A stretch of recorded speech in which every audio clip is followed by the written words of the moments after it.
So a couple weeks ago, I put a post out on TikTok and on Instagram asking to see pictures of your enclosures. This is so I could react to them and maybe give some pointers if I find anything that could be of concern or that might need changing. If you'd like to be involved in part 2 of this video, then please make sure you do follow me on Instagram so that you don't miss any announcements like this, and so you can be involved in my YouTube videos as well. So let's start with the first enclosure. The first enclosure is from Lola, and she says, I've recently got a crested gecko, and as a first-time reptile owner, I'd love to submit mine and be able to compare it to others and ensure I'm doing good work for my little guy.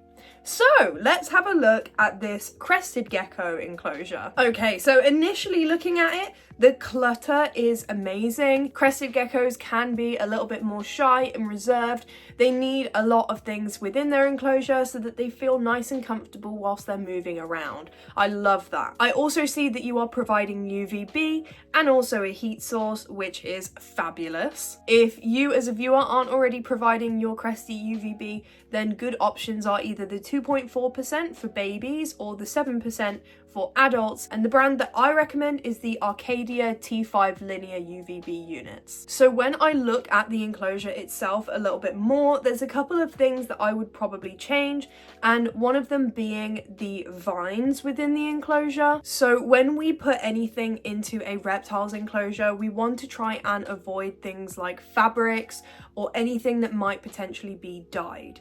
Especially with crested geckos, dyed products can be really harmful to them because we're spraying them down and they tend to not drink from a water bowl, but rather drink droplets off of things. So if that dye leaches into the water, it could potentially harm your gecko. So the same thing goes for the, I believe that is dyed moss. If it's live moss, then it's absolutely fine.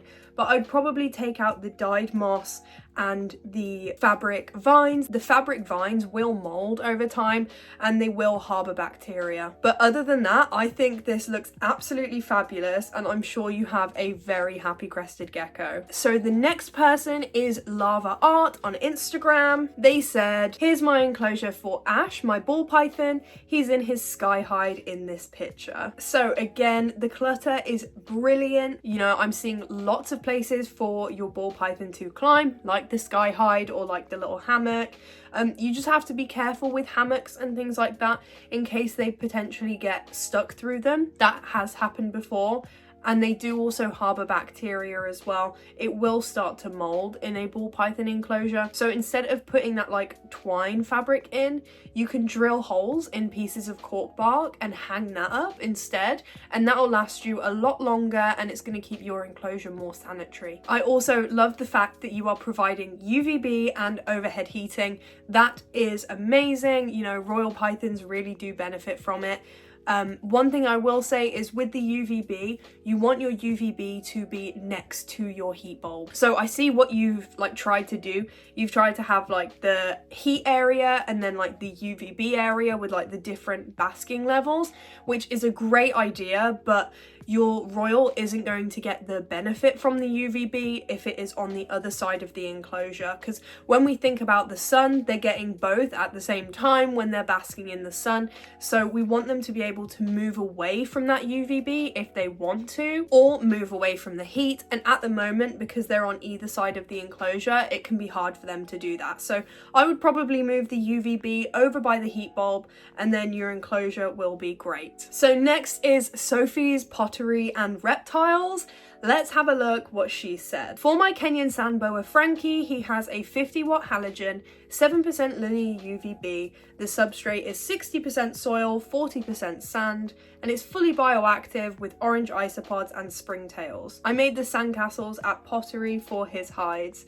It's also 60 by 40 by 30 and he is 1 year old. Right, let's have a look at this enclosure. I love the sandcastles. The sandcastles is such a cute idea for a Kenyan sand boa, and honestly you need to start selling those because I would buy 10 of them. They are so cute. I also love how you've got your heat and your UVB within the same area. I'm not sure if you have a grow light, but if you're going to go for a bioactive enclosure, then I really highly recommend a grow light. you'll get the most out of your plants. They'll grow faster, they'll absorb nutrients from the soil faster. For the plants themselves, you've got some brilliant choices. I personally would maybe just add in a couple more, but I think that's just personal preference. And you also said you have orange isopods in there, which is great, and springtails too. Springtails are probably one of the most important parts of a bioactive enclosure. Those little bugs break down the poop of your Kenyan sand boa or whatever reptile it might be, so they are brilliant. I am very happy with this enclosure. I think it looks great.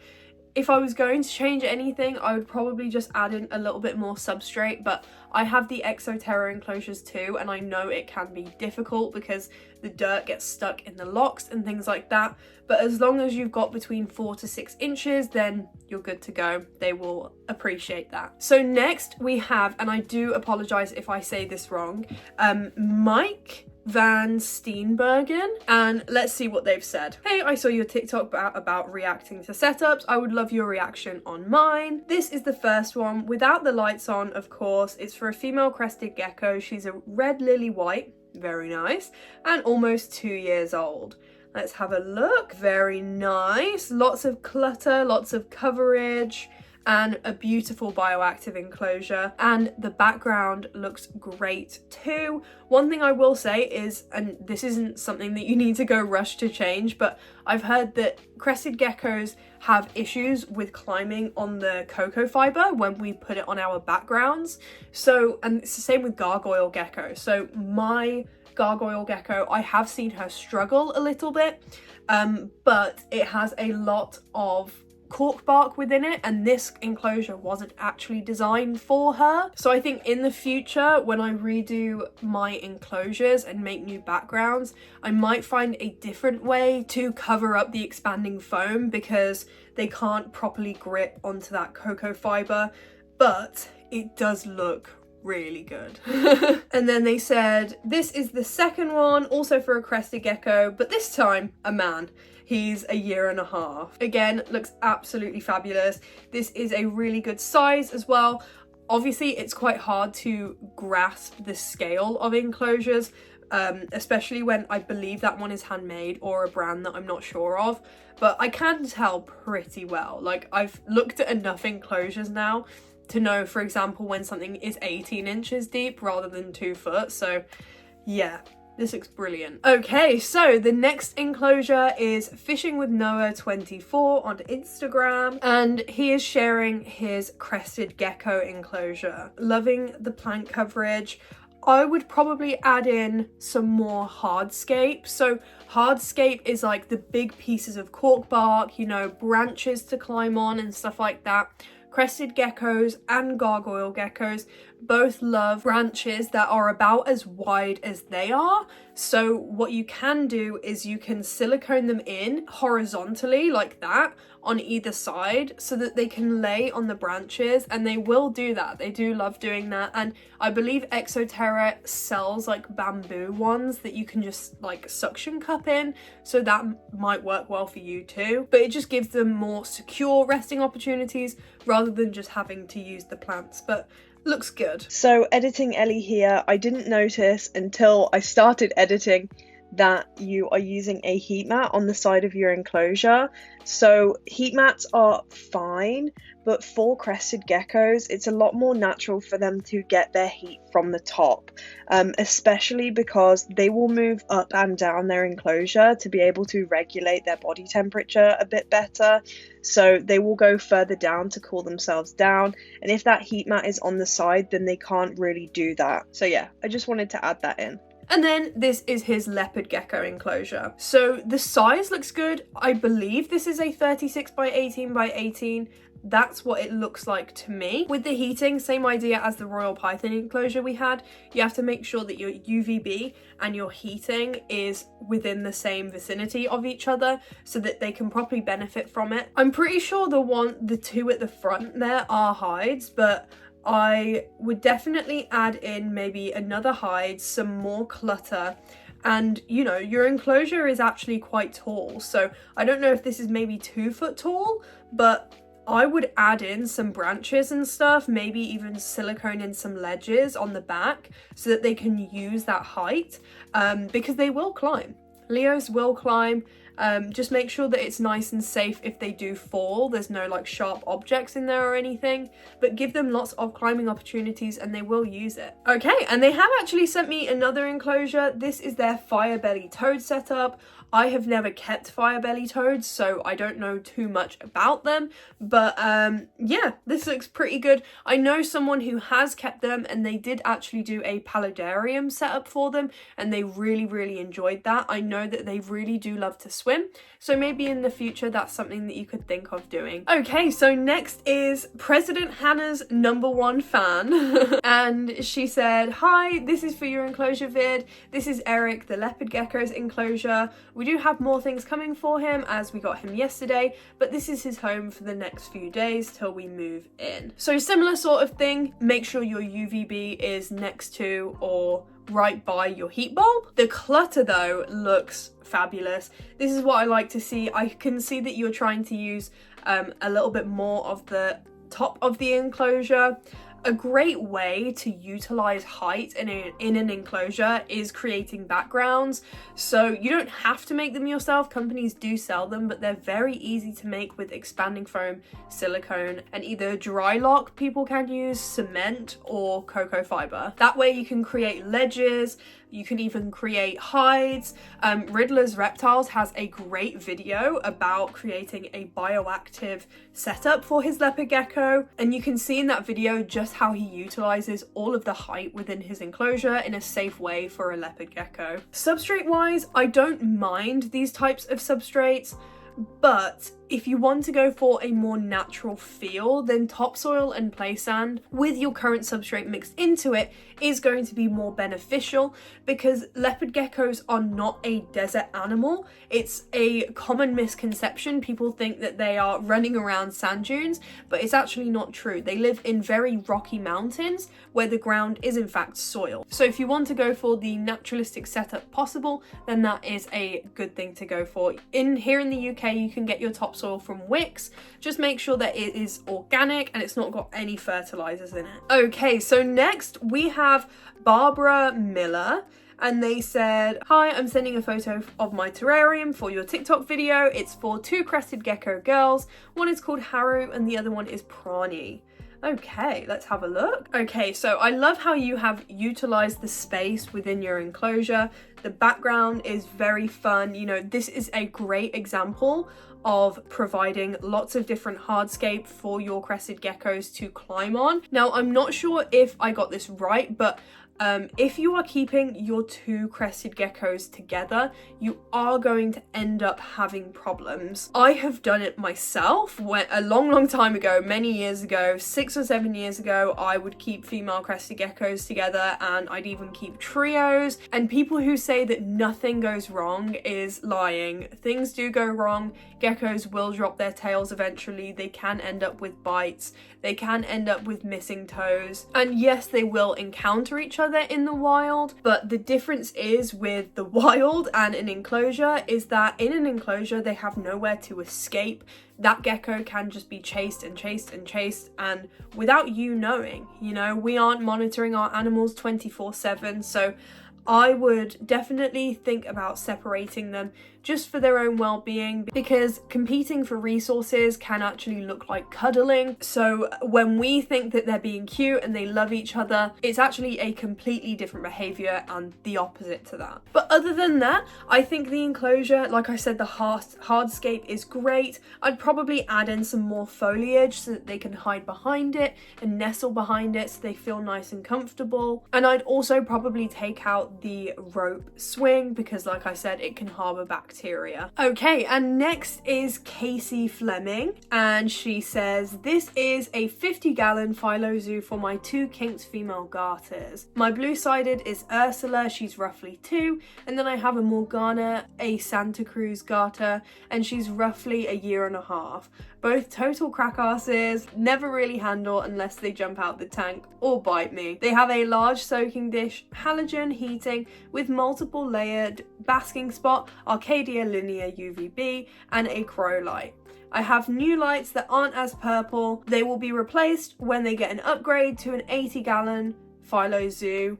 I never know if I'm saying that right. Is it phylozoo, paleozoo? I don't know. All are real plants beside a few air plants that have been added, and they have at least 10 hides. I mean, Casey always slays with her enclosures, I'm not gonna lie. I've been following Casey on TikTok for a long time. In fact, she won one of my last giveaways, so if you want to be involved in giveaways, then follow me over on TikTok. That's where I usually announce it all. But yeah, her enclosures are fabulous. I strive to have enclosures that look like Casey's.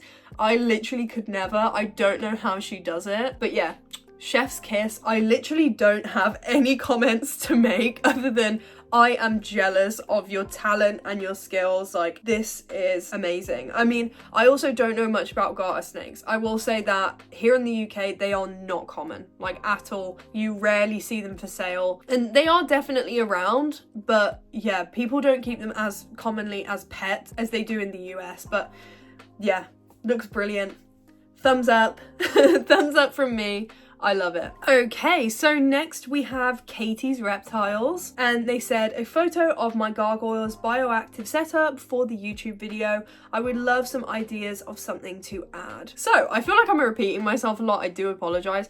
But like I said with the crested gecko enclosure, adding like horizontal branches is brilliant. That is one of Honey's, my gargoyle gecko's, favorite spots to hang out is within her leaves on her little horizontal branch, and it is perfectly sized for her. She can wrap her feet around it and she loves it. I'd also add a lot more plants, and if you want your plants to do really, really well, you'll want at least 4 inches of substrate, because with bioactive enclosures, once they are established, they will lose about an inch up to even 2 inches of substrate. It will compress over time, so make sure you have at least 4 inches so that your plants still have something to root into. But yeah, just add way more clutter. You might have seen some good examples of that in this video, so things like the hanging coconut. I have one for Cheese, he absolutely loves his. But the next thing that I kind of wanted to comment on was the lighting. So I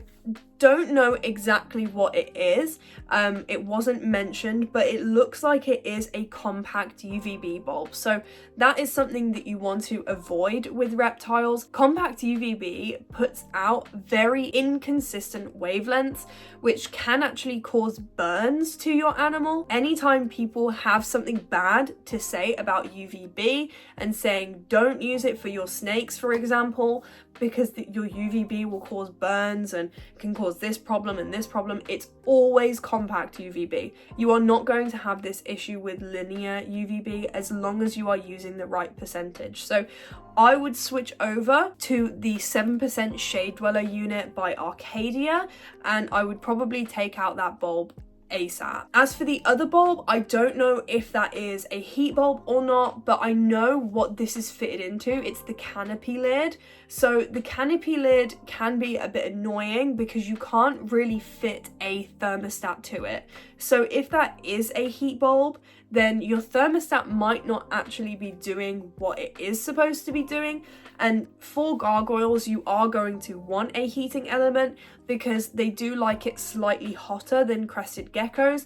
Not by tons, they still can't withstand, you know, like 30-degree temperatures, but they like it slightly hotter. They're going to eat better if it's slightly hotter, and they're going to be a lot more active. So that's definitely something to think about as well, but you're definitely on the right track. Sorry for the different camera angle. I had to re-download this photo. I don't know what is going on, but it's not wanting to show me the photos. But the last cage reaction that I'm going to do is for Lisa, and Lisa says, hey, I've seen your TikTok about reacting to other setups and I wanted to send you a few pics and would appreciate your opinion. I have a 1-year-old corn snake named Ace, and he lives in a 120 by 60 by 60 centimeter enclosure.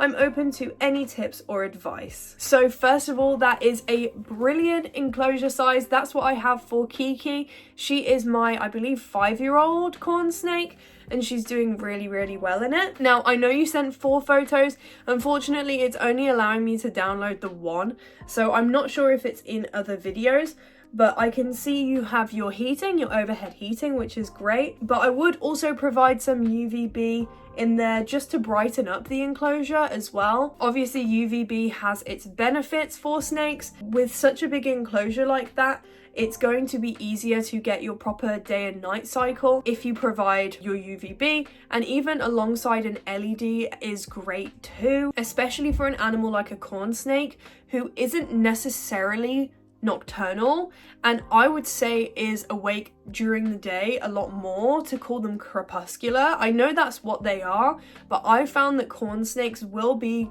active during the day and they will spend time exploring during the day. So yeah, give them that light so that they can see what they're doing. The clutter looks fabulous. I am seeing lots and lots of climbing opportunities, which is brilliant, and I love that you've added a background, because even though it is mostly flat, they will still be able to climb that as well. But yeah, the amount of coverage in this enclosure is brilliant, especially for such a young corn snake. They can very easily get stressed in larger environments, and I think they are going to do absolutely brilliantly in that enclosure. And I think that leaves the video on a good note. I hope you enjoyed watching, everyone, and remember to follow me over on Instagram so that I can react to your next enclosures. Feel free to DM me your photos already, and make sure you like and you subscribe and comment down below which enclosure was your favorite, and I will see you all later. Bye bye.